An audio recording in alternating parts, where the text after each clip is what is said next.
예수님께서 제자들 앞에서 영광스럽게 변화되었던 변화산의 사건은 예수님이 어떤 분인지를 제자들에게 분명하게 보여주는 것이었습니다. 예수님은 하나님께 율법을 받은 모세와 선지자의 대표인 엘리야와 말씀을 나눌 만한 분이셨던 것입니다. 변화산으로 우리도 함께 가볼까요? 오늘 우리에게 주시는 하나님의 말씀은 마태복음 17장입니다. 6일 뒤에 예수님께서는 베드로와 야고보 그리고 야고보의 동생 요한을 데리고 따로 높은 산에 올라가셨습니다. 그들 앞에서 예수님의 모습이 변화되었습니다. 예수님의 얼굴은 해같이 빛나고 옷은 빛처럼 희게 되었습니다. 그때 모세와 엘리야가 나타나 예수님과 함께 말씀을 나누었습니다. 베드로가 예수님께 말했습니다. 주님, 우리가 여기 있는 것이 좋습니다. 원하신다면 제가 여기에 천막 3개를 세우겠습니다. 하나는 주님을 위해, 또 하나는 모세를 위해, 그리고 마지막 하나는 엘리야를 위해서 말입니다. 베드로가 말하는 동안에 갑자기 빛나는 구름이 그들 위를 덮고 그 속에서 이는 내가 사랑하며 기뻐하는 아들이다. 너희는 그의 말을 들어라 하는 소리가 들려왔습니다.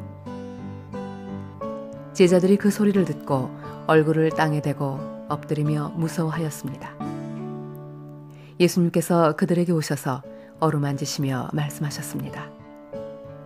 일어나라, 무서워하지 마라. 제자들이 눈을 들어보니 아무도 보이지 않고 예수님만 혼자 계셨습니다. 산 아래로 내려올 때에 예수님께서 제자들에게 당부하셨습니다.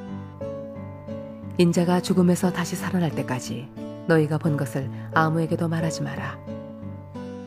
제자들이 예수님께 여쭈었습니다. 어째서 율법학자들은 그리스도가 오기 전에 엘리야가 먼저 와야 한다고 말하는 것입니까? 예수님께서 대답하셨습니다.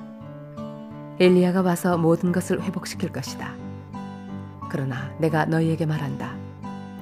엘리야는 이미 왔다. 그런데 사람들은 그를 알아보지 못하고 그에게 자기들 마음대로 하였다. 이처럼 인자도 그들로부터 고통을 받을 것이다. 그때서야 제자들이 예수님께서 세례자 요한을 두고 말씀하셨다는 것을 깨달았습니다.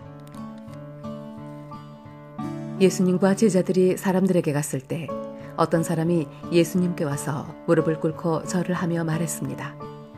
주님, 제 아들에게 자비를 베풀어 주십시오. 이 아이가 간질에 걸려서 너무나 고생하고 있습니다.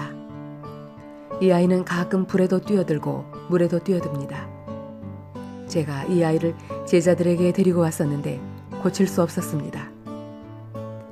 예수님께서 말씀하셨습니다. 아, 믿음이 없고 뒤틀어진 세대여. 도대체 언제까지 내가 너희와 함께 있어야 하겠느냐? 언제까지 내가 너희를 참아야 하겠느냐? 그 아이를 내게 데리고 오너라. 예수님께서 귀신을 꾸짖으셨습니다. 그러자 귀신이 아이에게서 나가고 그 아이는 즉시 나았습니다. 제자들이 예수님께 따라와서 물었습니다. 어째서 우리는 귀신을 쫓아낼 수 없었습니까? 예수님께서 대답해 주셨습니다. 너희 믿음이 적어서이다. 내가 너희에게 진정으로 말한다. 너희에게 겨자씨 한 알만한 믿음이 있으면 이 산을 향하여 여기서 저기로 움직여라 말할 것이다.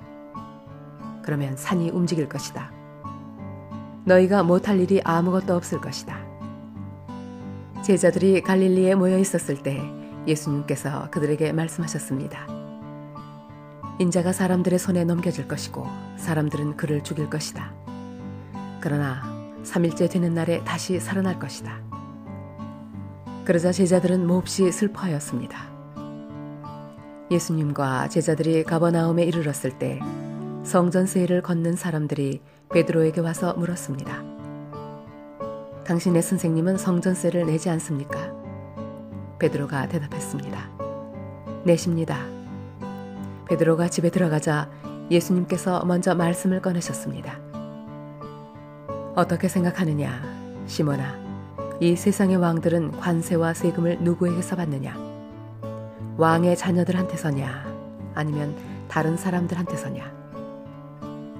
베드로가 대답했습니다. 다른 사람들에게서입니다. 예수님께서 베드로에게 말씀하셨습니다. 그러므로 왕의 자녀들은 세금을 낼 필요가 없다. 그러나 성전세에 걷는 사람들을 자극해서는 안 되겠다. 그러니 호수에 가서 낚시를 던져라.